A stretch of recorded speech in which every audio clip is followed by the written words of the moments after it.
오늘은 그 순서대로 고린도후서 11장을 보도록 하겠습니다.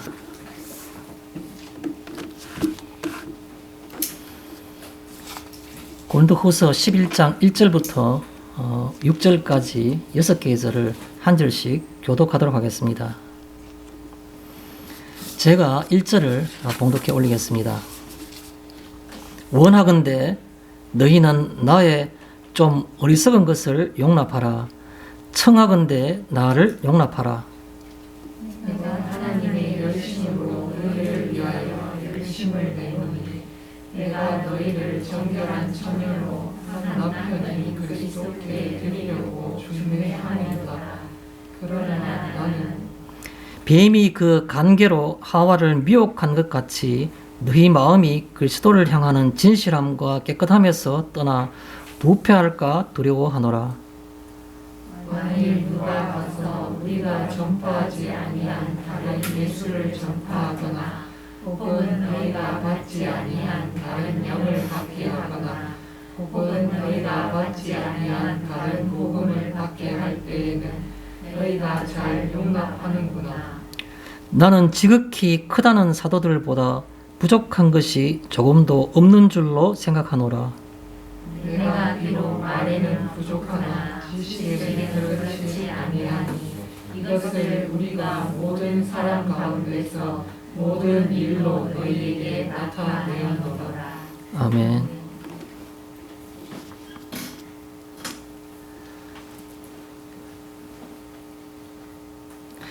이 11장 오늘 우리가 읽은 이 고린도후서는 내용이 그냥 아주 단순합니다. 무슨 말인가 하면 오늘 제목이 청하건대 나를 용납하라 라는 그 제목을 제가 잡았습니다.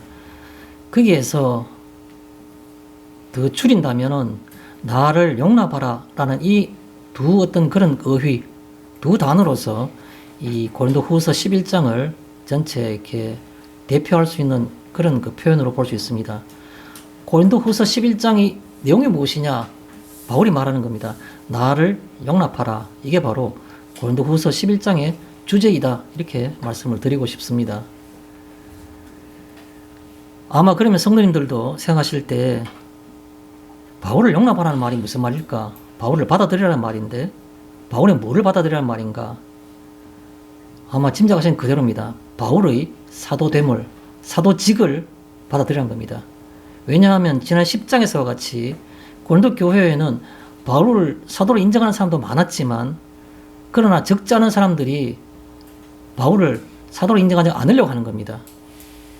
왜냐하면 그가 가지고 있는 어둔한 말이라든가 이런 것들이 성령의 감동으로 하는 어떤 그런 것은 아니라고 이렇게 생각하면서 그 유창한 언변이나 이런 사람들이 또 혹은 눈에 보이는 어떤 그런 외식을 통해 가지고 경건한 것을 행하는 사람들이 내가 더 오히려 사도의 적임자라고 바울의 말을 곧이곧대로 받을 필요는 없다고 아마 이렇게 많은 말들을 비판하는 것 같습니다. 그러다 보니까 바울이 그에 대한 변론을 10장 이어서 11장도 하면서 나를 받아들이라, 용납하라 라고 말하는 것이 바로 오늘 이 고린도후서 11장 전체에 흐르는 주제라 이렇게 볼 수 있습니다.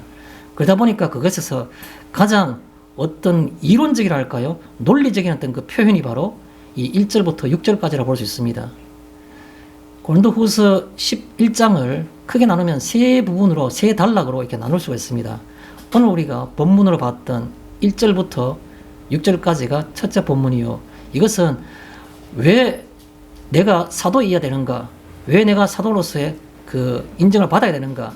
너희가 왜 나를 받아들여야만 되는가? 라는 논리적인 표현이 바로 이 1절부터 6절에 나오고 있습니다. 그러면 7절부터 15절까지는 그렇지 않은 사람들, 나를 비난하거나 나를 비평하는 사람들, 소위 말해서 거짓 사도들이죠. 거짓 사도들에 대해서 얘기하는 겁니다. 왜 그 사람들이 거짓 사도들인가? 거짓 사도들에 대해서 사도가 이렇게 밝히는 것이 바로 7절부터 15절까지. 자신이 사도임을 정당하다라는 것을 알리는 것이 6절까지요. 두 번째 단락인 15절까지는 거짓 사도들이 바로 있다. 이런 사람들이 바로 거짓 사도들이다라는 겁니다. 마지막에 나오는 16절부터 마지막 11장 마지막 절이 33절입니다. 그래서 16절부터 33절까지는 바울이 그가 이 복음을 위해서 사도로서의 어떤 일을 해나갈 때 행했던 그 자취, 발자국들을 하나하나 소개하고 있습니다. 우리가 늘 많이 듣는 거 있지 않습니까? 내가 얼마나 큰 어려움을 당하면서 이 복음의 어떤 그 맡은 자, 사도로서 내가 일을 살아왔는지, 몇 번 죽을 뻔하고 얼마나 많은 매를 맞고 또 항해의 위험이라든가 여행에서의 위험이라든가 목숨의 위험이라든가 이 수많은 것을 구체적인 숫자를 나열하면서 쭉 나열했던 부분들이 바로 뒤에 나오는 16절부터 33절까지입니다. 그런데 그것을 어떻게 보면 바울이 그것을 내세울 만한 건 아니죠. 그 내세우면 거짓 사도들이나 거의 뭐 다를 바가 없습니다. 내 하나 행위를 봐라. 내가 얼마나 자선을 많이 하느냐, 내가 얼마나 헌금을 많이 하느냐 라는 많은 사람들과 뭐가 다를 게 있느냐는 겁니다. 그래서 사실은 그렇게 말하는 것 자체가 복음의 사도로서는 뭐 그렇게 떳떳하게 할 만한 그런 표현들은 아니었기 때문에, 그래서 오늘 앞에 논리적으로 처음 말하는 1절에 뭐라 말하고 있습니까? 그 뒤에 나오는 16절부터 33절까지는 말들은 내가 정말 이런 걸 말하고 싶지 않은데, 근데도 어쩔 수 없이 하도 다른 사람들이 육신적인 드러나는 일들 가지고 자꾸 자기가 사도라고 정당하다고 더 우월하다고 말하니까 내가 어쩔 수 없이 이 말 하는데 이건 정말 내가 어리석은 행동이고 나도 정말 하고 싶지 않다, 그 말인 겁니다. 그 말을 뭐라고 말한 겁니까? 1절에 나오는 겁니다. 원하건대, 내가 정말 바라고 있는데 뭐냐면, 바라기 딱 있는 게 뭐냐면 나를 좀 용서해달라는 겁니다. 뭐 하는 거? 이 16절부터 33절까지 나오는 이 내 자랑들, 육신적인 어떤 그런 이 복음을 위해서 내가 헌신했던 이 모습들, 얼마나 고통받았던가 힘들었던가, 이것들을 다른 거짓 사도들과 비교하면 비교 안 될 정도로 내가 이런 일을 겪었다, 그걸 말하는데, 말하는 이 자체가 굉장히 어리석은 짓이다, 아무 의미가 없다. 그걸 먼저 1절에 처음 얘기하는 겁니다. 원하건대 너희는, 이 듣는 고린도 교회 교인들아, 너희는 나의 좀 어리석음을, 약간의 어리석음을 용납하라는 겁니다. 받아들이라는 겁니다. 그 다음에 반복해서 똑같은 말 한 번 더 말하는 겁니다. 명령문으로 말하죠. 1절에 끝부분에 나온 얘기를 뭐라 말합니까? 청하건대, 청하건대 나를 용납하라. 이 말은 청하건대 나를 용납하라 말은 무슨 말입니까? 다시 한번 얘기하지만은 내가 16절부터 33절까지 말하는 그 내 육신적인 어떤 그런 그 자랑이라면 자랑이고 고생했다는 고생담인데, 이것을 내가 말하는 것을 욕하지 말고 받아들여라. 어쩔 수 없이 내가 말하는 거다, 그 말하는 겁니다. 그걸 이 전체적인 고린도후서 11장의 어떤 그런 그 전체적인 구성이다, 이렇게 볼 수가 있는 겁니다. 자, 이게 고린도 11장, 후서 11장을 우리가 이해하는 전체적인 맥락입니다. 그럼 오늘 본문을 보면서 짧게 제가 먼저 전체적인 그림을 설명을 드리겠습니다. 1절에는 얘기는 바로 제가 조금 전에 소개한 바와 같습니다. 원하건대, 내가 정말 지금 이 편지를 쓰는 것 중에서 가장 원하는 것이 하나 있는데, 그 말입니다. 원하건대 너희는 나의 좀 어리석은 것을 용납하라. 내가 지금부터 하는 말들 중에서 저거 어리석은 짓 아니냐, 복음에 사도된 사람은 당연히 해야 될 일이고 자랑거리가 아닌데도 왜 이런 것을 내한테 말하느냐, 이 부분은 필요에 의해서 어쩔 수 없이 여러분들이 자꾸 눈에 보이는 육신적인 것을 자꾸 따지니까 나도 어쩔 수 없이 비교하기 위해서 이것을 말할 수밖에 없다, 이 말을 하는 겁니다. 그래서 나의 좀 어리석은 것, 약간의 어리석은 것을 용납하라, 받아들이라 하는 겁니다. 그 다음 이어진 말이 똑같은 말인데, 명령문인데, 청하건대 나를 용납하라. 어떤 느낌이 드십니까? 청하건대 나를 용납하라는 말은 무슨 말인 것 같습니까? 명령문은 명령문인데 약간의 감정적인 부분이 섞여 있는 겁니다.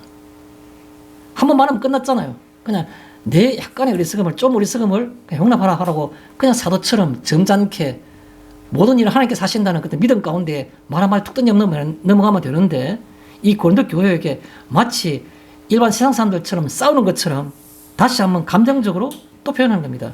청하건대, 다 말이 다른 말의 내용이 없고 같은 말인 겁니다. 나를 용납하라, 나를 받아들이라는 겁니다. 왜요? 아마도 바울이 여러 가지 간접적인 방법으로, 편지로, 또 그의 어떤 그런 가치 있는 그 동역자들을 통해 가지고 고린도 교회에게 많이 자기의 뜻을 전달했지만 그것이 쉽게 가라앉지 않는 겁니다. 쉽게 가라앉지 않으니까 그걸 통해서 조금은 약간의 감정적인 어떤 그런 표현이 섞여 있는 겁니다. 약간의 청하건대, 내가 너가 다시 청을 하겠다, 부탁을 드리겠다, 그 말하는 겁니다. 부탁 드릴 게 뭐 있습니까? 명령하면 되죠. 그런데 청하건대란 말은 자기를 낮추는 듯 하지만 사실은 굉장히 강한 어조였던 그런 감정적인 부분이 섞여 있는 겁니다. 청하건대 나를 용납하라. 나를 좀 받아들이라는 겁니다. 받아들여라. 2절에 얘기가 나오는 겁니다. 내가 왜 지금 여러분에게 편지를 하고 있고 왜 복음을 전했는가에 관한 어떤 실제적인 바울의 어떤 그 사도로서의 어떤 그 일, 사도로서의 했던 행적, 또 고린도 교회에게 했던 모든 어떤 그 내용, 이런 것들을 한 절로서 요약하고 있습니다. 뭐라고 요약하고 있는가? 이렇게 말하고 있습니다.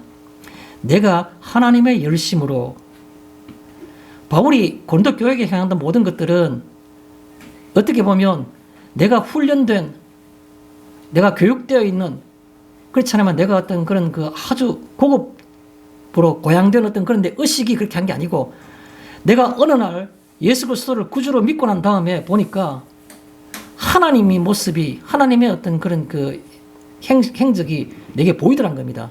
뭐요? 천하의 몹쓸 사람 사울, 자신이 바울이 되기 전에 이름이 사울이었죠. 그 사울일 당시에 예수 믿는 사람들을 잡아서 죽이고 옥에 가두고 핍박에 그 채 우두머리 섰던 그 사람인 자기를 정반대 어떤 그런 뭐 극한적인 어떤 그런 반대 꼭지점에 있는 그런 복음의 어떤 그런 그 사도로 삼아주는 거 생각할 때에 그게 하나님의 열심이란 겁니다. 뿐만 아니라 무자격한 자들, 세상에 제일 보잘것없고 내세울 것 없는 사람들을 통해 가지고 그에게 생명의 기쁨과 풍성함을 느끼게 해주는 거 보니까 그게 하나님의 열심이라는 겁니다. 하나님은 아무것도 답답한 게 없고 부족한 게 없고 아쉬울 게 없는데도 불구하고 하나님은 그렇게 일을 하시다는 겁니다. 어떻게 일하신 겁니까? 독생자 예수를 보내신 겁니다.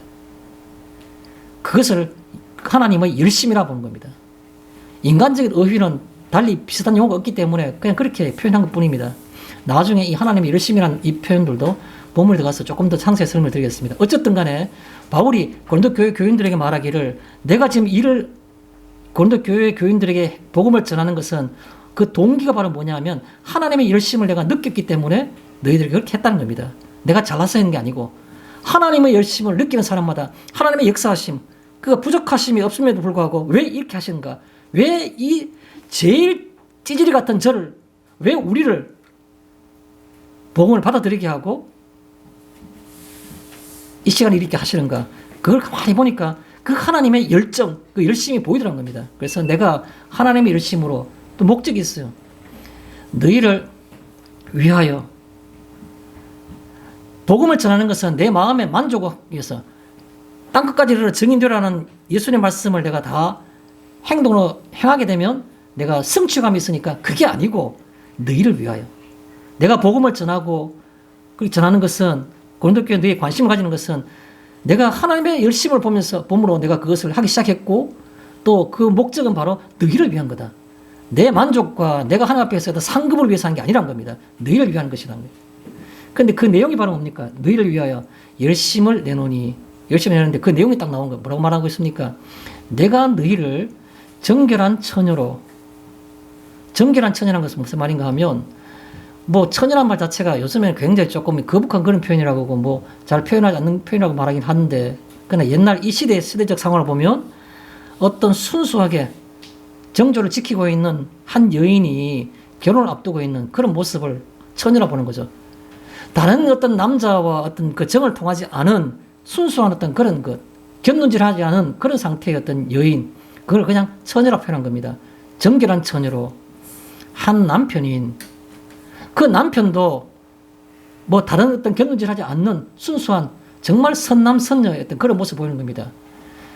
남편은 그리스도이고 그 그리스도를 사모하며 약혼한 한 정결한 어떤 처녀와 같이 너희를 그 속에 드리려고 한다는 겁니다.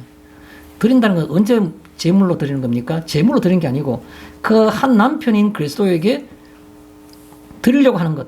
그럼 드리는 건 언제 하냐면 바로 주님이 재림하시는 날, 요한계시록 19장에 나오는 어린 양의 혼인잔치에 어린 양이 주님이 이 땅에 임하셨을 때 그때 우리 성도들이 그의 신부로서 그 앞에 단장된 신부, 정결한 처녀로 그 앞에 나설 수 있게 하기 위해서 내가 바로 너희에게 복음을 전한 것이라 이렇게 표현하고 있는 겁니다.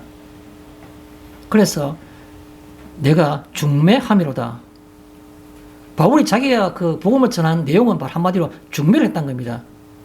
한 남편인 그리스도에게 정결한 처녀로 고린도 교회 교인들을 그렇게 중매했다는 겁니다. 그렇게 했는데, 그런데 불구하고 지금 편지를 쓰는 이유가 있습니다. 그러나 나는, 그런데도 불구하고 내가 걱정이 된다는 겁니다. 왜 걱정이 되는 겁니까? 그 뒤에 이유가 있는 겁니다. 사람은 육신을 갖고 있기 때문에 절대로 어떤 일들을 자기 생각대로 해나가지 못한다는 겁니다. 그래서 그 예를 들는 걸 어떻게 드냐니까 바로 뱀이 그 창세기 3장에 나오는 얘기죠. 뱀이 그 관계로 간사한 어떤 그런 그 생각, 간사한 어떤 계획, 간사한 어떤 그 계책, 사람을 속이는 어떤 그런 것들, 겉으로 볼 때는 굉장히 그럴듯해 보이지만 그러나 사실은 그것이 멸망과 죽음에 이르게 하는 그것을 간사한 계책, 그래서 관계라 말하는 겁니다. 관계. 뱀이 그 관계로, 그 관계란 것은 바로 하와를 유혹하고 하와를 속였던, 그러니까 그 앞에다가 점관사 덕을 붙은 겁니다.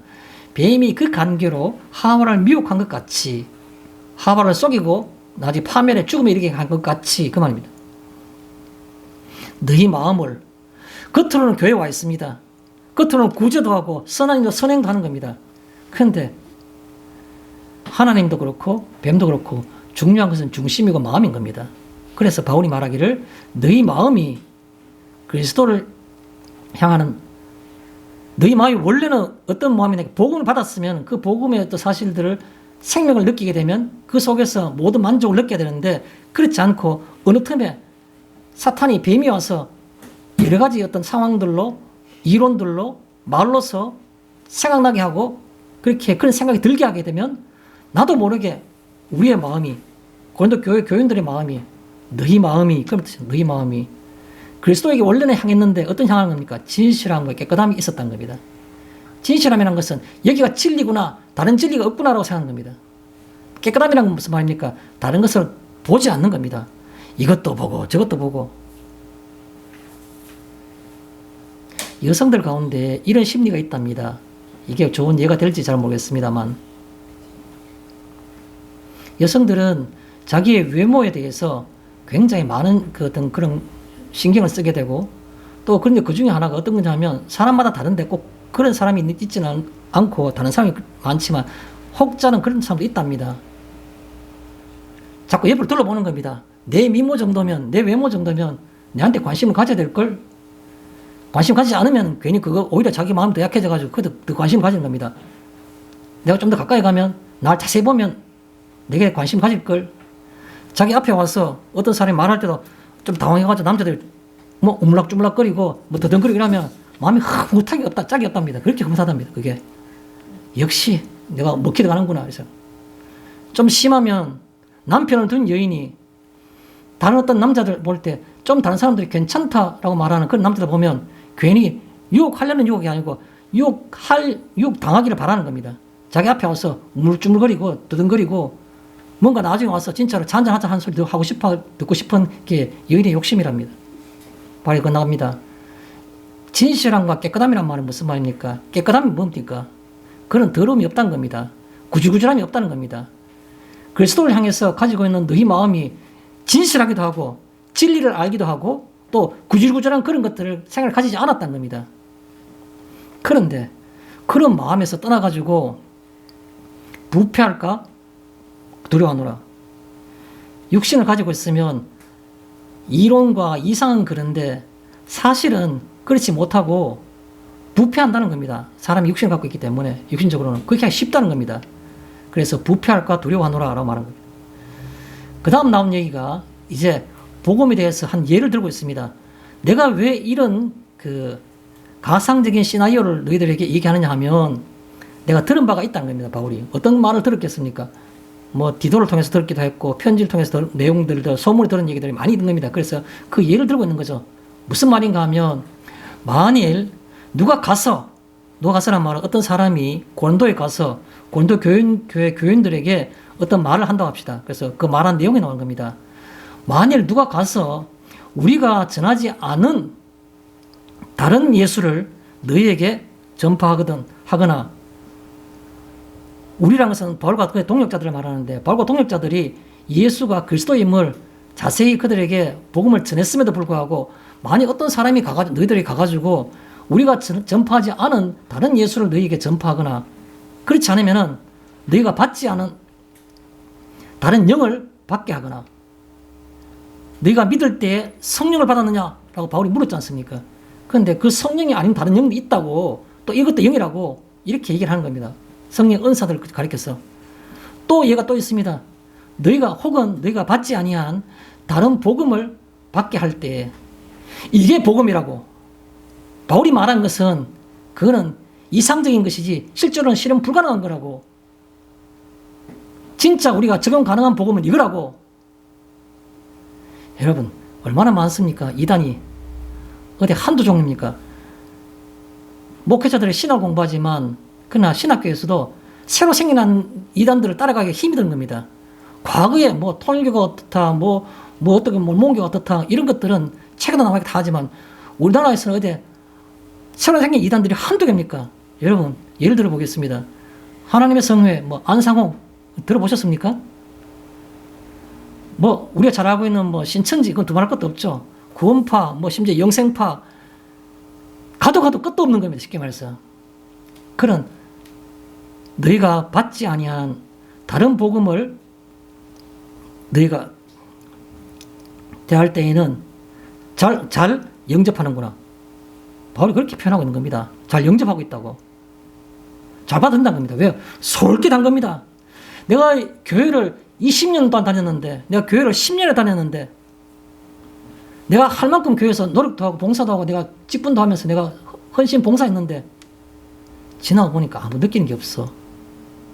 내 속에 감동이 없어. 내가 정말 찬송 부르는 것 자체는 노래도 잘 못하지만 찬송 부르는 것조차도 내가 2년 동안 교회를 다니면서 끊임없이 앉아서 꿋꿋이 참고 부르기 싫은 찬송도 따라 부르고 가사도 보면 유치하게 짝이 없고 내 몸과 마음 다 드린다고 누가 보더라도 요새 21세기에도 이런 노래 부르냐 할 정도 그런 내용들 정말 1차원적이고 아주 원시적인 그런 표현들을 하는 그런 찬송을 내가 2년 동안 참으면서 불렀어. 설교라고 내가 2년 동안 들었어. 그런데 내 마음을 와닿는 게 아무것도 없었어. 그런데 저기 가보니까 거기에서는 가는 날부터 뭔가 새로운 게 있는 겁니다. 내가 알지 못했던 20년 동안 느끼지 못했고 2년 동안 느끼지 못했던 것들이 한 번만에 해결이 다 되는 겁니다. 눈에 환히 보이기 시작하는 겁니다. 그걸 얘기하는 겁니다. 바울이. 그래서 다른 복음을 너희가 잘 영접하는구나 라고 표현한 겁니다. 그렇기 때문에 내가 걱정한다는 거죠. 너희가 부패할까와 두려워한다는 말은 근거가 있기 때문에 그렇다는 겁니다. 어디 그게 2000년 전에 고린도 교회 일인가요? 현대 한국 교회는 안 그런가요? 교회는 오면 답답합니다. 늘 똑같답니다. 생명이 없는 것 같이 보입니다. 근데 거기 가면 탕탕탕탕 떠지면서 하는데 가슴이 부을 치는데 가슴에서 심장까지 벌렁벌렁 하는 겁니다. 쉽게 말해서. 새로운 게 있는 것 같이 보이는 겁니다. 교회에서는 성경 공부를 해도 매일 성경만 뭐 앉아 공부하는 게 아니고 뭐 가져와서 저 어디 성경 공부 교재 가져가지고 책 펼치면서 어떻고 교리가 어떻고 뭐 구원론이 어떻고 뭐 그다음에 뭐 그리스도론이 어떻고 신론이 어떻고 뭐 이런 얘기들을 하고 앉았는데 거기 가니까 성경을 펼쳐주는 겁니다. 성경 공부 교재가 아니고 성경을 펼쳐놓고 구질구질 펼쳐 여기 봐라 성경 계속 보여준다는 겁니다. 가슴이 확 와닿는 겁니다. 이 원래 이 성경을 갖다 놔놓고 맨날 성경 공부하고 있는 교회에서는 도무지 생명이 없는 것처럼 보이는 겁니다. 어떻게 이래서 성경을 직접 가르치느냐. 구질구질 다 마음에 와닿더라. 꼭 필요한 것만 찝어가지고 닥닥 하니까 마치 그게 진리처럼 보이는 겁니다. 그래서 잘 용납하는구나 라고 바울이 말하는 겁니다. 잘 용납하는구나.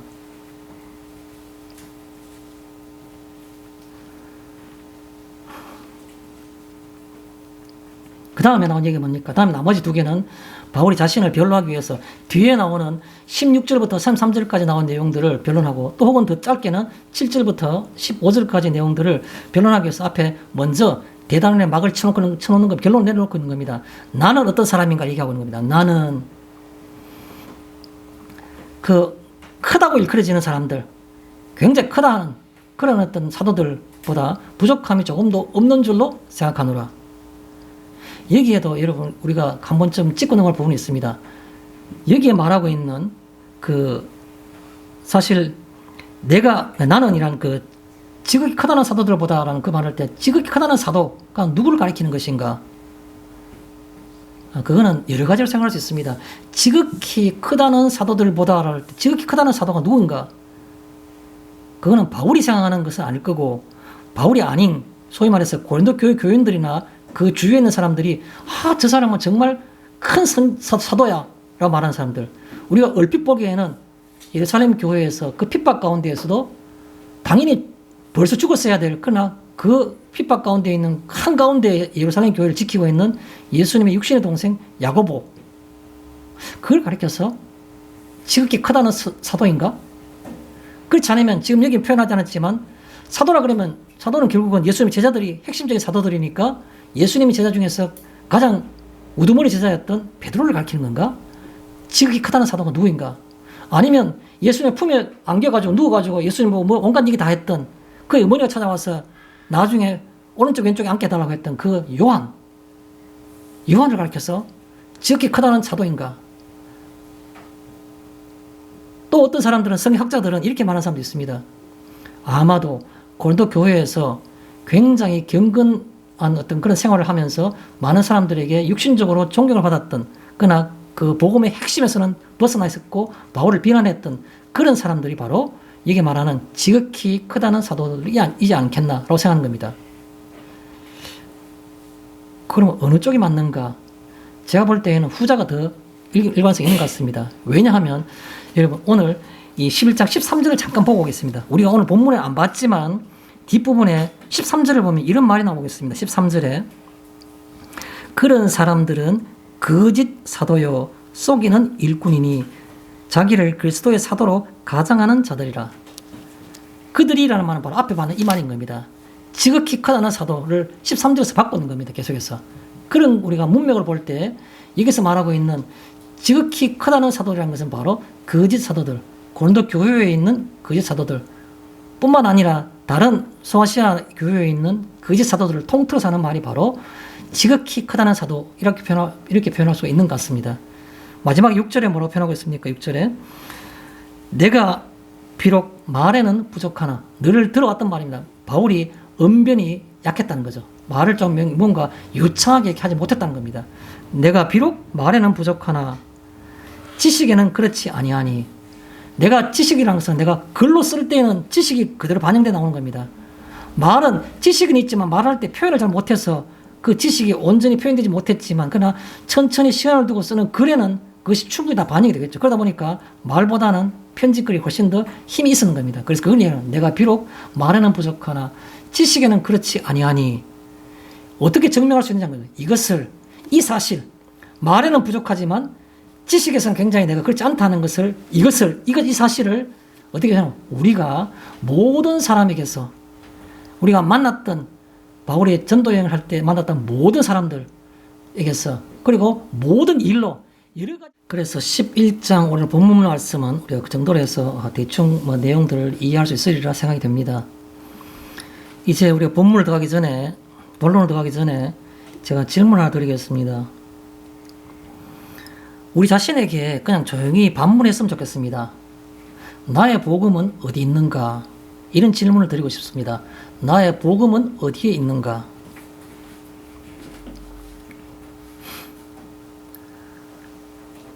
조금은 좀 뭐라 그럴까요? 추상적이라 할까요? 딱 꼬집어서 표현한 분이 없어서 조금 그렇게 넓게 표현될 수 있는데, 더 구체적으로 압축하자면 이렇게 두 가지로 비교를 시키고 싶습니다. 나의 복음은 어디 있는가? 내가 복음도 알고 다 아는데 그 복음이 어디에 있는가라는 겁니다. 첫 번째는 내 이성 속에서의 이해냐. 내가 이때까지 교육받았던 모든 내 판단력, 그 이성이지 않습니까? 내 머릿속에서 생각할 수 있는 힘, 그 이성 속에서 이해하는 것 속에 복음이 있는가라는 겁니다. 내 이성 속 이해인가라는 겁니다. 내 복음은 어디 있는가? 내 이성 속 이해인가? 이건 생각하면 그것도 맞는 것 같아요. 복음을 내가 이해할 수 있으니까, 내가 깨달으니까, 깨닫는 게 내 이성 아닙니까? 그렇게 생각할 수 있겠죠. 그러나 대비를 시키면, 비교하면 다른 말로 이렇게 표현할 수 있겠죠. 성경 속 문자석인가? 성경에 있는 문자인가? 복음인 자체를 성경 속에서 있는 문자가 뭡니까? 내가 곧 길이요 진리요 생명이니 나로 말미암지 않고는 아무도 내게 올 자가 없다고 말했지 않습니까? 영접하는 자, 곧 그 이름을 믿는 자들에게는 하나님의 자녀가 되는 권세를 주셨다 말했지 않습니까? 그러니까 그런 성경 속에 있는 문자들, 그게 내 신앙인가? 그 속에 내 믿음이 내 복음이 있는가? 아니면 내가 그냥 교회 생활을 하면서 쌓았던 여러 가지 어떤 그런 지식들이 내 머릿속에서 체계화되고 정리가 되어서 그 속에 내 복음이 위치하고 있는가? 어느 쪽인가라는 겁니다. 전자의 경우 내 이성 속 이해, 거기에 내 복음이 안주하고 있다면 우리의 삶은 늘 그럴 수밖에 없는 겁니다. 그런데 내 복음이 성경 속 문자 그 속에 위치하고 있다면 삶이 달라지는 겁니다. 내가 거기 가서 속이 시원할 정도로 이 기독교가 이게 본질이었구나라고 새롭게 깨달았다고 착각하는 그 관계 속에 빠지지 않으려 그러면 우리의 복음이, 내 복음이 어디에 있는가부터 찾아보는 게 중요한 겁니다. 내가 내 머릿속, 이성 속에서, 내 이해 속에서 복음이 이때까지 있으며 살아왔는데 무슨 변화가 있었겠습니까? 변화 없는 겁니다. 지식으로만 알고 있는 것이지. 내 삶은 그대로 딴 길로, 내 지식은 지식대로 분리돼가지고 그냥 독립적인 겁니다. 내 복음과 내 삶 자체는 아무런 일치되는 점이 없고 통일되지 않은 겁니다. 그런데요, 성경 속에 있는 문자 속에 내 복음이 있다면 내 삶은 변화될 수밖에 없는 겁니다. 여기가 몸이 건조하고 아무런 생명이 없는 것 같이 보인다고요, 교회가? 그런가요? 자, 질문을 드리면서 다시 한 번 더 제 말이 아니고 우리가 객관적으로 객관화시키기 위해서는 그 뒤에 답을 이렇게 말하고 싶습니다. 어느 것이 맞다 생각하지 마시고 바울은요 이렇게 묻고 싶습니다. 바울의 복음은 도대체 어디 있었겠습니까? 그가 예수를 이해하고 깨달았는 그 지식과 합리적인 이성 속에 그의 복음의 바탕이 있었겠습니까? 아니면 하나님의 말씀 가운데 그의 복음의 바탕이 있었겠습니까? 바울은요, 그걸 묻고 싶은 겁니다. 저한테 뭔가를 따지려고 하지 마십시오. 따지도 않으시겠지만 저는 그렇게 답을 드리고 싶습니다. 객관적으로요. 우리의 복음은 어디에 있습니까? 우리의 이성 속에 있는 그런 합리주의, 그렇지 않으면 그 이해, 그 속에 우리 복음의 바탕이 있습니까? 아니면 성경 속에 있는 문자 그대로, 성경 말씀은 그대로 그것이 살아 움직이는 겁니까? 도대체 구하라 그러면 주실 것이요, 그 말씀이 우리의 삶 속에서 살아 움직입니까? 그것이 내 것이 맞습니까? 그 말씀 들을 때 가슴이 쿵쾅쿵쾅 울려서 숨을 쉴 정도로 또 못 되어가지고 성경을 도대체 읽지 못하고 중단하는 그런 경우가 있습니까? 저는 그런 적이 있었습니다. 구하라 주실 것이요, 이 말씀 있는데 더 이상 성경을 읽지를 못하겠어요. 가슴이 너무 뛰어서 이 말이 무슨 말인가? 조건이 없어요. 한계가 없어요. 그냥 구하라 그러면 주실 것이라는 이 말 속에 이 우주적인 이 최고의 강한 이 강력한 이 표현은, 이 선언은 누가 누구에게 할 수 있는 것인가? 그분만이 할 수 있다. 대상이 누가? 내가 이 성경 읽을 때 나한테 하시는 말씀이구나. 더 이상 성경 읽을 수가 없었던 겁니다. 계속해서 그 말 한마디가 사람 움직였어. 교회가 시시컬렁하고 그냥 어설프게 보인가요? 그렇게 보이는 겁니까? 우리의 복음이, 우리의 믿음의 근거가 어디에 있는가부터 찾아보면 좋겠습니다. 성경 속에, 문자 속에, 그 속에 내 복음이 있는가 없는가를 보는 것이 중요한 겁니다. 바울은 지금 그 얘기를 하고 싶어 하는 겁니다. 본론으로 들어가겠습니다. 2절에 보니까 열심을 내노니, 바울이 말하기를 내가 하나님의 열심으로 너희를 위하여 열심을 내노니, 이런 표현을 하고 있습니다. 내가 너희들에게서 편지도 하고 찾아가기도 하고 온갖 얘기를 많이 하고 너희를 나를 비난하는 사람이 있어도 내가 끝까지 너희들에게 이렇게 정서를 다 쏟고 있는 것은, 그 말인 겁니다. 열심을 내노니 이라는 말은 앞에 성의 표현이 있습니다. 너희를 위하여. 열심을 내는 것이 나를 위한 것이 아니다, 너희를 위한 거다, 그 말을 하고 싶었던 겁니다. 꼭 집어서 오해하지 말길 바란다, 그런 뜻이겠죠. 목회자가 또는 여러분 중에서 누군가가 옆에서 조언하는, 여러분 성도의 어떤 그런 서로 교통을 하면서 조언하는 사람이 자기를 위해서 얘기하는 거겠습니까? 누굴 위해 하는 거겠습니까? 깨닫지 못하는 사람들 위해서 혹시 도움이 될까 해서 그냥 조언을 드리는 겁니다. 중매함이로다. 바울의 복음 전파하는 것은 그가 표현하기를 제일 적절한 표현을 찾다 보니까 그렇게 표현한 겁니다. 예수 그리스도에게 정결한 신부로 우리가 그에게 중매하기 위해서 자기는 이 복음을 증거하는 일로 평생을 하고 있다고 그렇게 중매한다고 그렇게 표현하고 있는 겁니다. 그 속에서는 많은 걸 내포하고 있는데 우리가 당연히 생각해야 될 1차적인 표현이 뭡니까? 그리스도는 신랑이요 성도는 그의 정결한 신부로다. 뭐 정결한 처녀로 하는 말이나 정결한 신부로는 말 같은 말이겠죠. 그럼 우리의 어떤 생각들을 우리의 가치를 아는 것이 필요하겠죠. 또 있죠. 열심을 내놓으니라는 말은 무슨 말입니까? 그 핵심이 바로 뭡니까? 열심을 내놓으니라는 말은 뭐 다른 게 없죠. 하나님의 복음을 전하는 것. 그게 바로 열심을 낸다는 겁니다. 마지막으로 그러면 내가 어떻게 해서 열심을 낼 수 있는가? 제일 앞에 썼잖아요. 하나님의 열심. 하나님의 열심을 보고 내가 할 수 있는 겁니다. 2절에 내가 하나님의 열심으로 너희를 위하여. 하나님이 아무것도 부족할 것이 없는 그분이 왜 우리를, 왜 나를, 구체적으로 왜 나를, 이거 굉장히 큰 주제이고 굉장히 한번 생각해 보실 필요가 있는 겁니다. 애써 외면하지 마십시오. 저도 그렇고 많은 사람들이 자기 마음대로 하는 삶 사는 것들은 바로 뭐냐 하면 왜 나를 이라는 생각을 안 하기 때문에 그런 겁니다. 애써 외면하기 때문에 그런 겁니다. 하루도 몇 번씩 왜 나를 이라는 생각을 해보십시오. 그게 하나님의 열심인 겁니다. 정말 아무짝에도 필요 없는, 아무짝에도 도움이 안 되는, 개가 토했던 걸 다시 먹주 먹는 그런 모습들인 걸 보고, 그런데 그게 뭐가 그렇게 가치 있어가지고 그걸 보면서 끝없이 우리들에게 감동하시고 회개하라 그러시고 우리들에게 말씀을 주시고 그렇게 우리를 이끌어 가시는지, 그게 바로 하나님의 열심이라는 겁니다.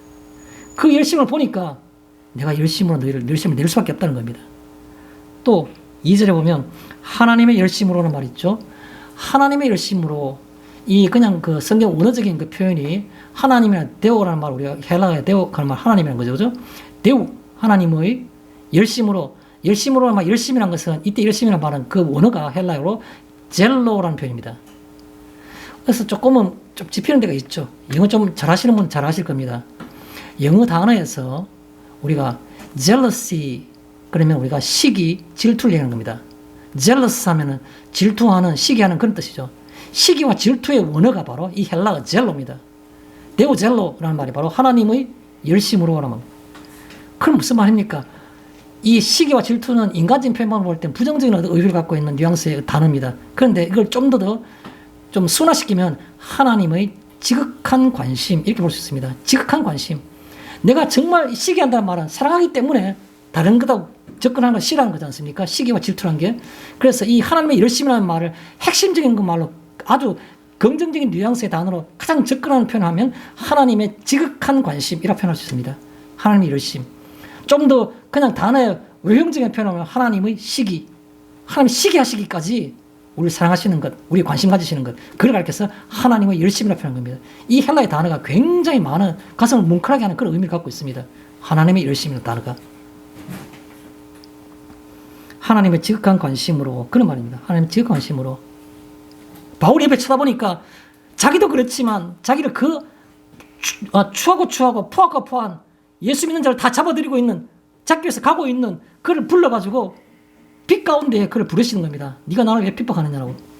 그 상황을 볼 때, 또 볼 때 자기 옆에 보면 차마 말은 못하지만 정말 세상에서 시원찮고 아무것도 볼 것 없는, 그에 대해서 하나님이 지극하게 사랑하시는 겁니다.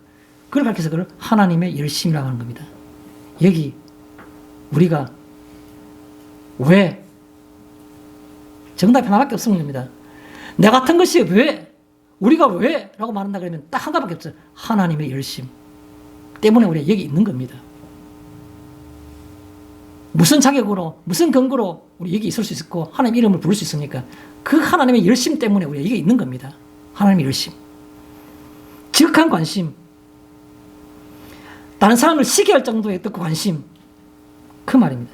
그 하나님의 열심. 좀 더 함축적으로 표현하면, 이걸 다르게 표현해서 다른 말로 표현하면 예수 그리스도입니다. 예수 그리스도. 그 하나님의 지극한 관심은 바로 뭡니까?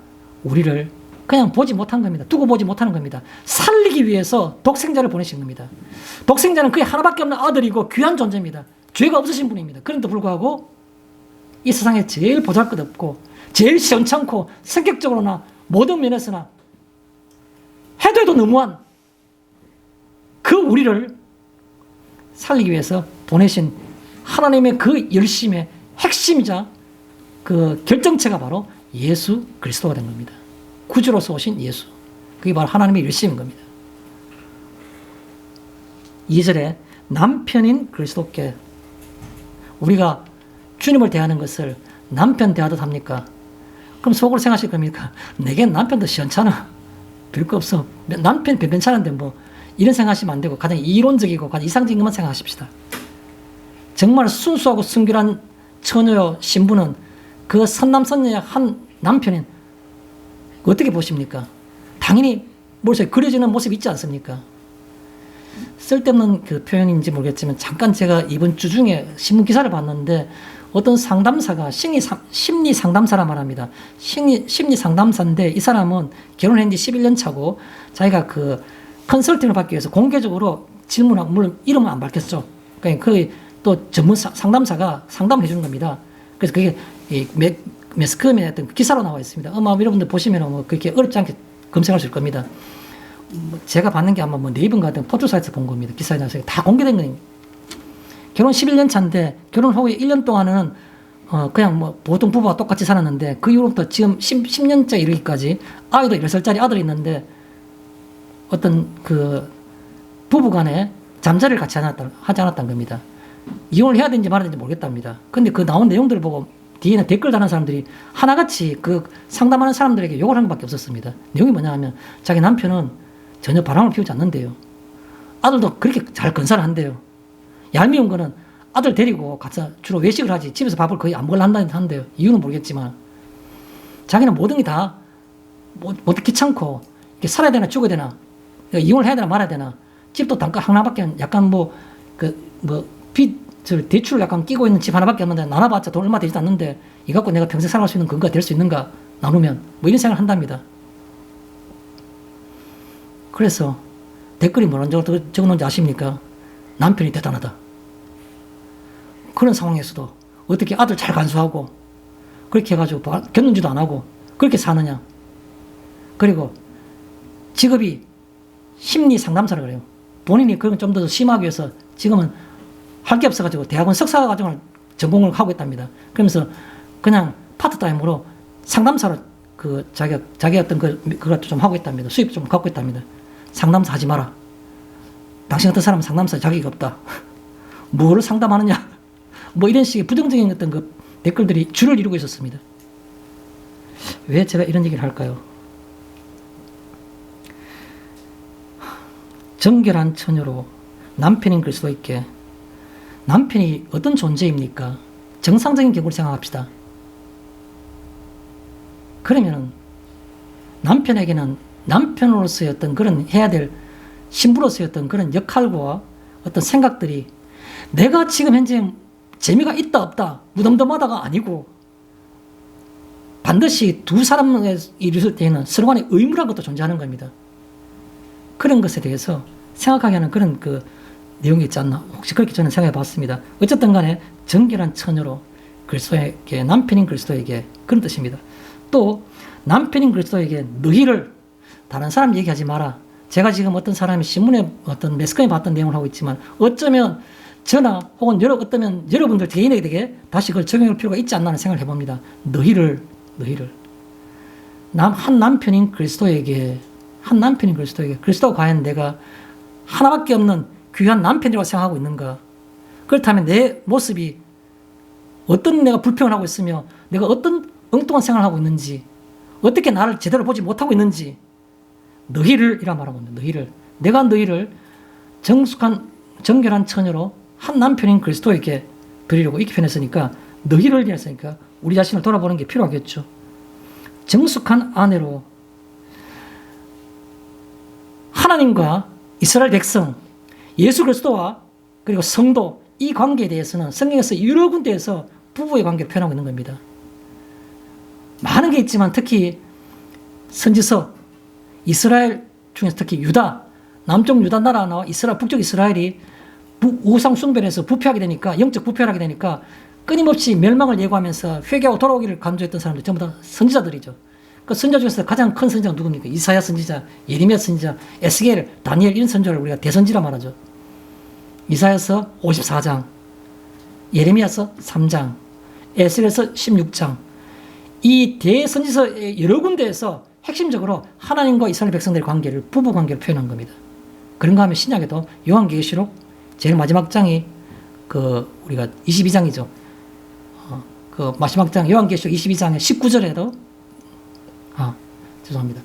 그 마지막 장 22장이 아니고 요한계시록 19장 2절인가요? 3절인가요? 하여튼 거기 보면 19장 7절이네. 19장 7절. 요한계시록 19장 7절에 보면 19장 7절 8절 두 절 나오네요. 어린 양의 혼인잔치가 나오죠. 요한계시록 19장 7절 8절. 거기도 보면 성도와 그리스도의 관계를 어린 양과 그리고 그의 신부되는 그 성도의 어떤 혼인 관계를 표현한 어린 양의 혼인잔치, 그게 신약에도 나오는 겁니다. 그래서 선지서들과 요한계시록 19장과 여러 군데에서 그렇게 표현하고 있는 겁니다. 그래서 남편인 그리스도에게 정숙한 아내로 그 말이죠. 특히 그 중에서 제가 좀 마음에 너무 아팠던 구절이 있습니다. 마음이 찡해서 한참 동안 좀 침묵할 수밖에 없었던 성경 구절이 하나 있습니다. 그게 바로 뭐냐 하면 예레미야서 아까 제가 말씀드릴 때 3장이라고 그랬죠. 예레미야 3장 2절입니다. 예레미야서 3장 2절에 보면 이런 말이 있습니다. 너희 눈을 들어 헐벗은 산을 보라. 너희가 행함하지 않은 곳이 어디 있나 어디 있느냐 이렇게 표현하고 있습니다. 여러분 침묵하고 싶은 생각이 들지 않습니까? 너희 눈을 들어가지고 황폐해버린 이 주변에 있는 산들을 바란 겁니다. 이스라엘 백성들이 그 산에서 뭐 한 겁니까? 산당을 짓고 우상 숭배한 겁니다. 별별처럼 다 한 겁니다. 산인가에 골짜기 안 그랬습니까? 흰놈의 아들 골짜기 가서는 그 속에서 아이들을 불러 지나게 해가 죽이고 산과 골짜기마다 곳곳마다 세워진 건 전부 다 산당이었습니다. 그 산당이 그냥 산당이 아니라 우상 숭배한 산당이었죠. 영적인 음란한 것을 우리가 우상 숭배를 영적인 음란이라고 말하는 겁니다. 너가 음행하지 않은 곳이 어디 있는지 알아 묻고 있는 겁니다. 이게 우리하고 무슨 상관이 있습니까? 예수 그리스도의 구원이시죠. 우리 주인이시죠. 우리 삶 속에서도 그렇습니까? 제가 그렇습니다. 돈이 좋은 걸요. 돈을 보면 기분이 좋아지는데요. 명예가 그렇게 좋은데요. 명예는 정말 갖고 싶은데요. 명예도 내가 행함하지 않은 곳이 어디 있느냐라고 묻고 있는 겁니다. 너 물질 속에서 내가 있었느냐, 그리스도가 있었느냐, 구원이 있었느냐, 생명이 있었느냐는 겁니다. 내게 묻기를. 너가 행함하지 않은 곳이 어디 있느냐.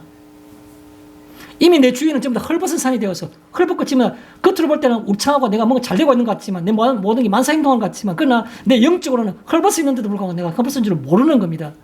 그래서 내 눈을 들어서 헐벗은 산을 보라는 겁니다. 그런데 내가 행함하지 않은 곳이, 네가 음행하지 않은 곳이, 영적으로 엄란하지 않은 곳이 어디 있느냐라고 하는 겁니다.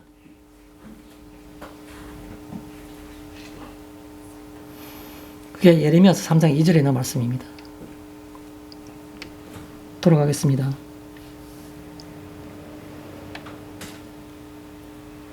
3절에 보면 너희 마음이라고 했어요. 너희 마음이. 우리의 마음, 일상생활을 살아가는 우리들 모습이겠죠? 그 관계로라는 말이 3절에 있습니다. 간사한 계책으로. 내용이 뭡니까? 뱀이 하와를 미혹한 것 같이 할 때, 하와를 미혹한 것 같이, 뱀이 하와를 미혹했는데, 첫 번 사람이 하와도 미혹했는데, 이후에 그보다 훨씬 더 못한 일반 사람들이야, 그의 후손들이야, 얼마나 가지고 놀기 좋겠습니까? 그런 말입니다. 그래서 하와를 미혹한 것 같이, 당연히 우리에게도 그 말이겠죠. 미혹이 있다는 겁니다. 그래서 하와는 어떤 대표적인 미혹을 받았습니까? 안목의 정욕입니다. 안목의 정욕. 보암직하고 먹음직한 겁니다. 우리에게 그것이 없습니까? 있다면 그게 바로 그 관계가 된 겁니다. 하와를 미혹하는 것과 똑같은 겁니다. 내가 볼 때 보암직하고 먹음직한 뭡니까? 좋은 직장, 또 빵빵한 내 은행 잔고, 보암직하고 먹음직한 겁니다. 갖고 싶어요. 너무 탐나요.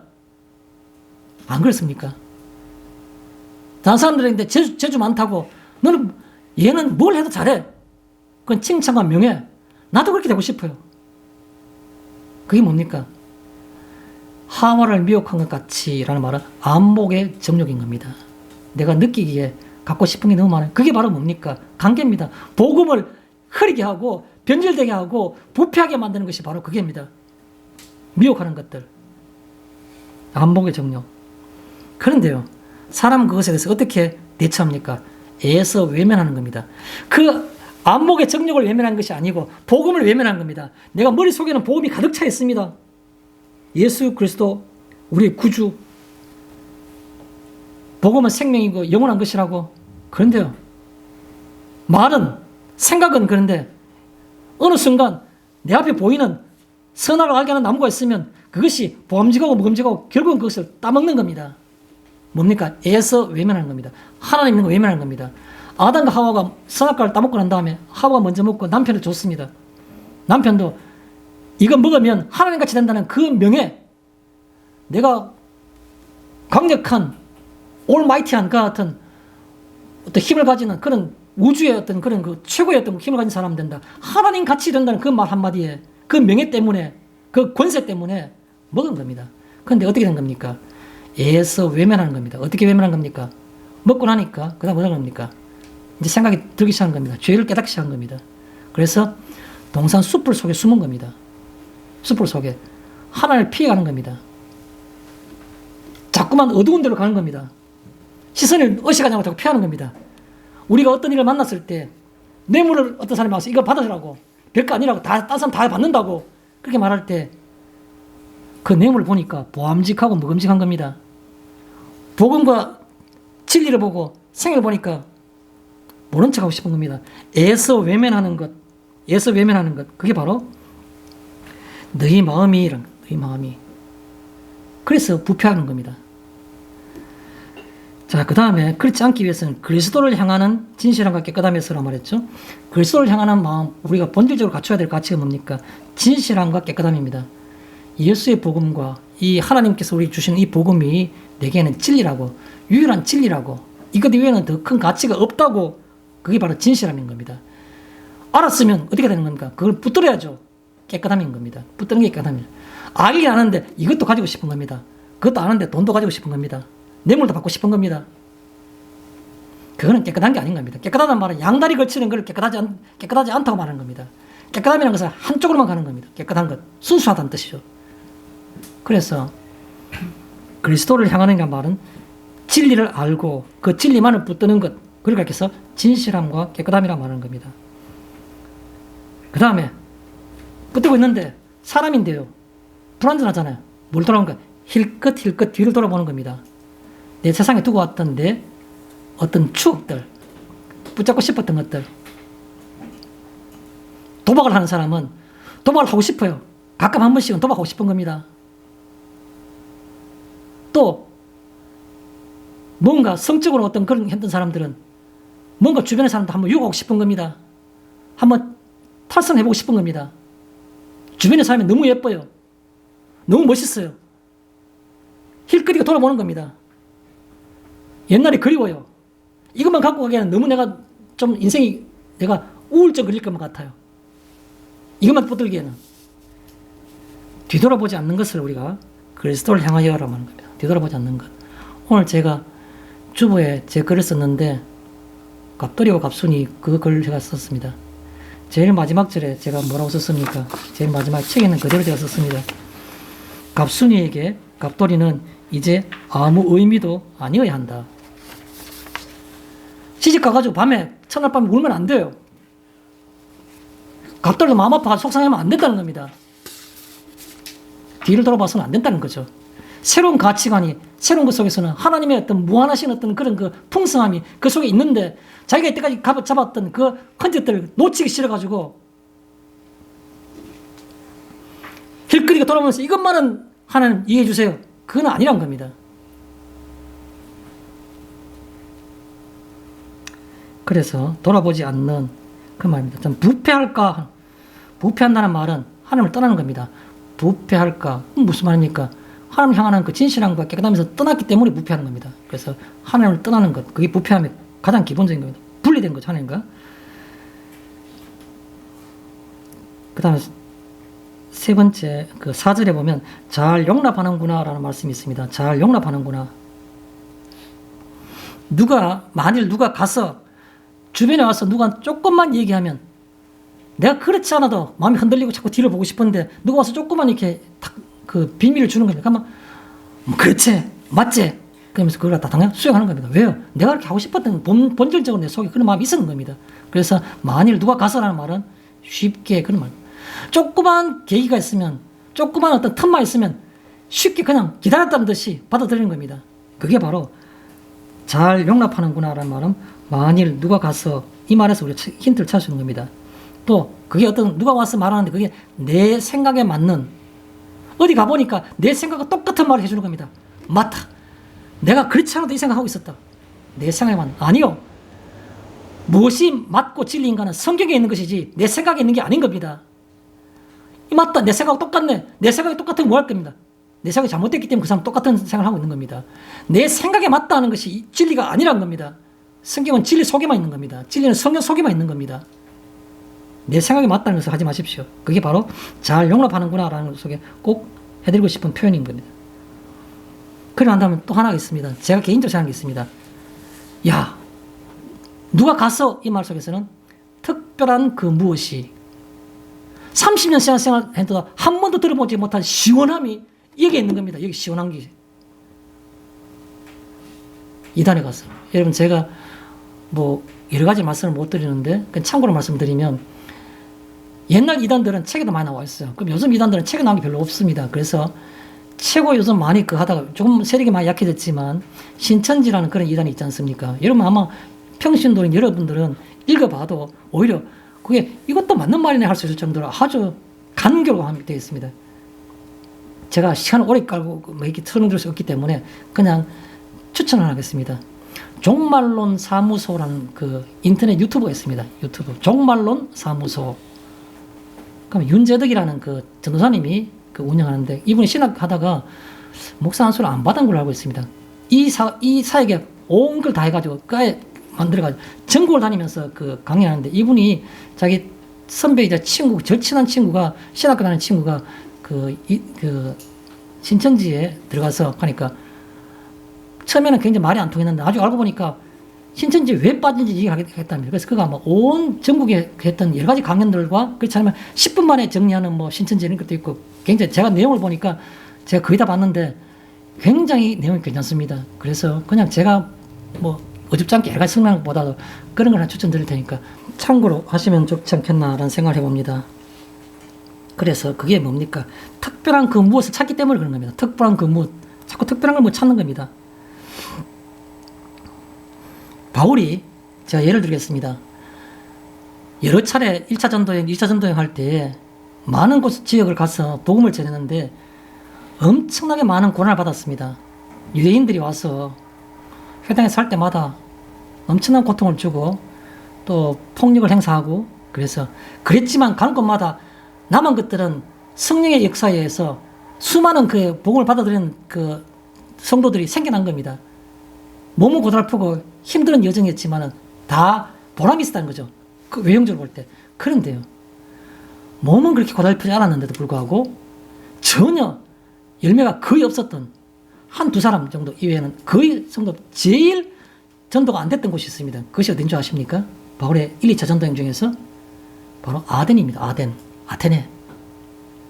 아덴 사람들은 특징이 뭐라 그랬습니까? 새 것을 듣는 것 이외에는 시간을 쓰지 않는다 말했지 않습니까? 어디서 뭔가 말 좀 들어본 기회가 없습니까? 아덴 사람처럼 인간적인 교만이 있거나 인간적으로 뭔가 심령이 가난하지 못한 사람들은 복음을 받아들일 수가 없어요. 특징 중에 하나가 뭔지 아십니까? 그것만이 있는 특징은 아닌데 특징 하나가 뭔지 압니까? 새 것을 찾는 겁니다.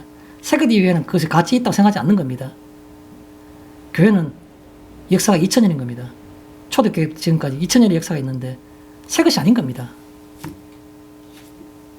어디 가면 재림 메시아가 있는 겁니다. 재림 예수가 생긴 겁니다. 이 새 것입니다. 새 것. 새 것이 중요한 겁니다. 특별한 것을 찾는 것. 그게 바로 이단의 특징인 겁니다. 특별한 걸 찾는 것. 아덴 사람의 특징은 복을 받아들일 수가 없는 겁니다. 자, 그 다음에 4절에 보면 전파하지 아니한, 바울이 전파하지 하고 동역자들이 같이 전파하지 않았던 것들이 한 세 가지가 있습니다. 그게 바로 뭐냐면 다른 예수입니다. 다른 예수. 성경에 예수님에 대해서 이사야서 읽어보셨습니까? 읽어보셨겠죠. 이사야서에 보시면은 수십 군데에 대해서 너무너무 구체적으로 구약시대에 있어서 성경이 어떻게 신약시대에 1000년 이상 이후에 있어야 될, 1000년은 안까지 아니지만 적어도 700년 앞에 있을 일들을 어떻게 그렇게 상세히 썼을까요? 예언서들이. 예수님은 오시고 난 다음에 그 행적을 통해서 사람들이 미화시킨 게 아니고 오기 전에 수백 년 전부터 많은 사람들이 구체적으로 하나하나 다 찍은 겁니다.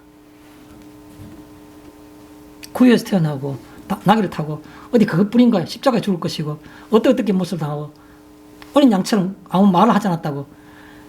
그런 표현들은 제가 아주 일부분이고 수십 군데 것들이 너무너무 사실적 표현한 것들이 많이 보면 뭐 100군데 이상이겠지만 수십 군데의 것들이 예수님의 것들 이미 예언되어 있는 것들입니다. 그런데요, 그 예수님인데 그 예수님 말고 다른 예수를 증거하는 겁니다. 그 나라 거시는 아무도 알지 못한다고 하나님만 아신다 그랬는데 내가 재림 예수라고 말하는 겁니다. 아무도 알지 못한다 그랬잖아요. 어릴 때는. 또 하늘에 천사장이 나팔 소리와 함께 동시에 임한다 그랬잖아요. 재림할 때. 근데 천사장이 나팔 소리는 그냥 지도서도 모르게 와서 내가 재림 예수라 말하는 겁니다. 어떻게 성경에 있습니까? 성경에 없어요. 그런 얘기들은. 근데 재림 예수라는 데 믿고 따라가는 겁니다.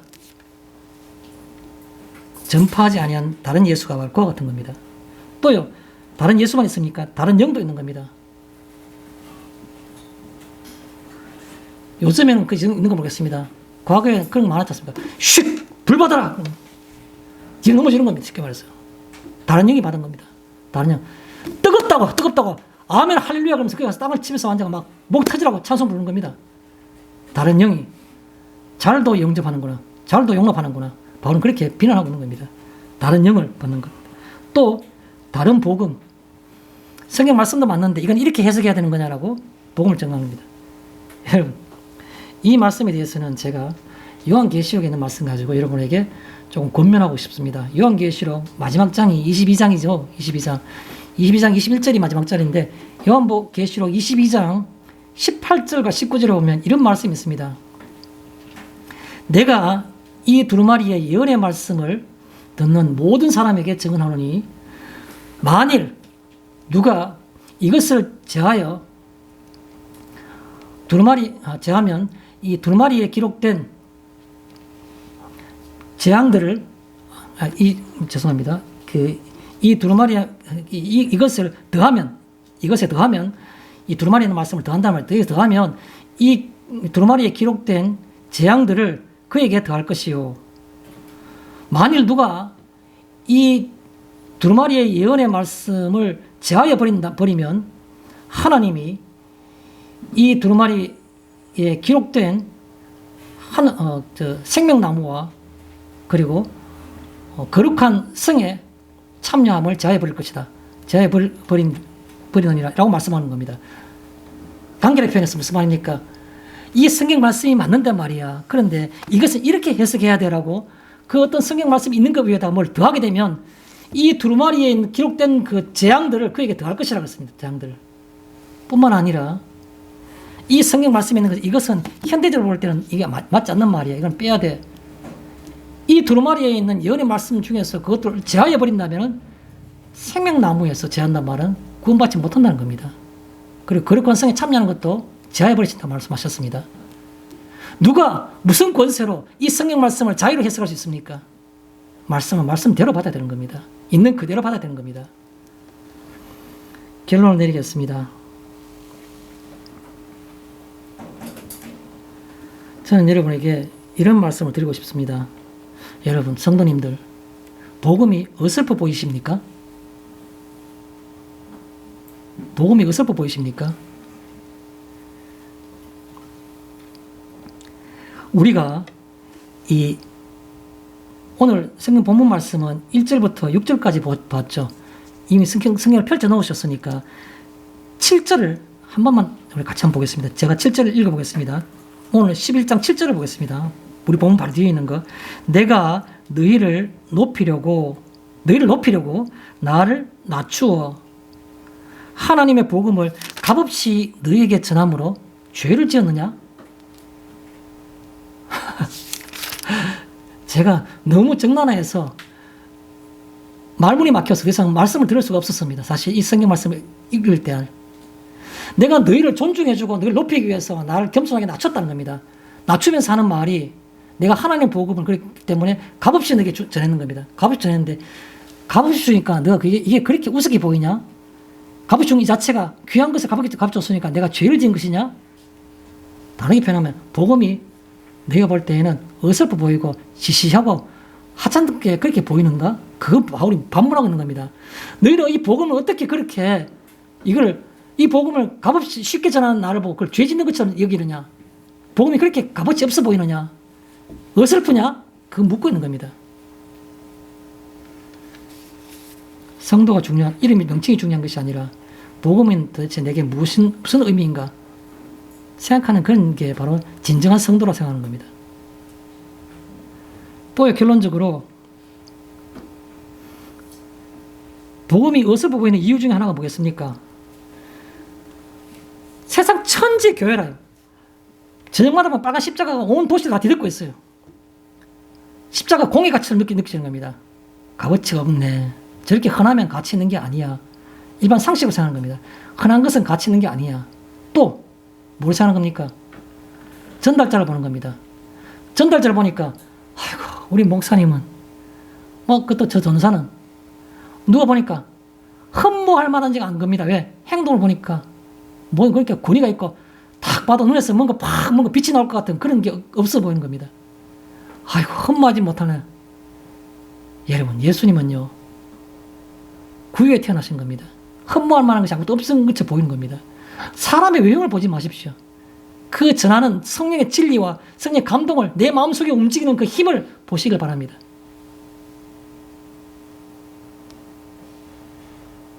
우리 인생 가운데 언제 우리를 하나님께서 역사하셨습니까? 없으시다고요. 불행하십니다. 찾아고 생각해 보십시오. 있는 사람이 많을 겁니다. 어떻게 내가 생각지도 않았는데 친히 그가 내게 그의 존재를 내게 느끼게 하셨습니까? 그걸 생각하십시오. 그 시간을 그때를 복음이 어설퍼 보이는 게 아닌 겁니다. 또 여러분이 묻고 싶은 결론이 있습니다. 복음이 보험입니까? 그렇게 묻고 싶어요. 복음인 사람들이 많아요. 제 주변에 그런 사람 많이 봤습니다. 왜요? 먼 훗날 있을 수 있는 막연한 두려움에 대한 어떤 그런 보장 심리? 그렇지 않으면 어떤 위안거리? 내가 교회에 다니는 것은 내가 마음에 감동되는 건 없지만 그러나 내가 교회를 열심히 다님으로써 만에 하나 내가 나중에 죽고 난 다음에 진짜 내세가 있다면 하나님의 심판이 있다면 나는 안 다니면 난 절망적인데 그래서 그냥 다니는 겁니다. 막연한 먼 훗날의 두려움에 대한 위안거리로 삼아주는 겁니다. 그게 굉장히 더 확장되면 어디까지 나가준지 아십니까? 내 남편이 교회 나간 건 나는 나가지 않도록 남편이 나간 걸 찬성하는 겁니다. 내 아내가 나는 교회 나가지 않지만은 교회 나간 걸 찬성하는 겁니다. 왜요? 혹시 바지가랭이나 치맛자락 붙들고 나도 혹시 조금은 도움받을 수 있을지 모르니까. 그런 겁니까? 복음이 보험입니까? 인슈런스입니까? 아니라고요. 복되십니다. 그렇지 않으면 복음이 내가 무언가 먼 훗날 어떤 그런 두려움에 대한 어떤 그런 보장을 하기 위해서 안심하기 위해서 그런 거야. 아니면 어떤 사람은 이런 사람도 있습니다. 교회 나오는 이유, 복음이 내 현실 속에서 나는 엿새 동안 힘써 일하고 열심히 일하고 하는데 내가 일한 그대로 받는 것은 당연한 건데 혹시 신이 하나님이 진짜 살아계셔가지고 내한테 내 노력한 거에 만약에 노력한 것이 만약에 100이라 합시다. 100이라는 노력을 했으면 그냥 내가 사회로부터 받는 보상도 100을 받아야 되는데 혹시 120이나 130쯤 되게 20%나 30%쯤 되게 더 플러스 알파 되는 어떤 그런 것들이 내게 있을 수도 있다. 라는 생각입니다.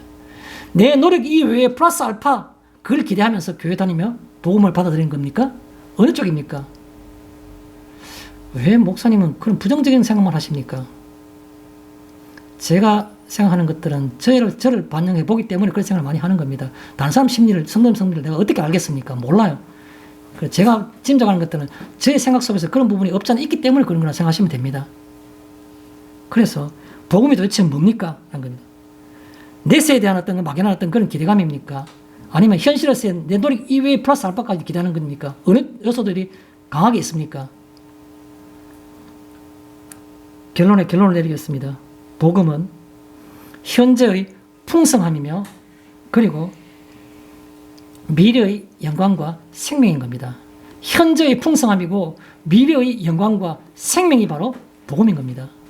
다른 게 없습니다. 마치겠습니다.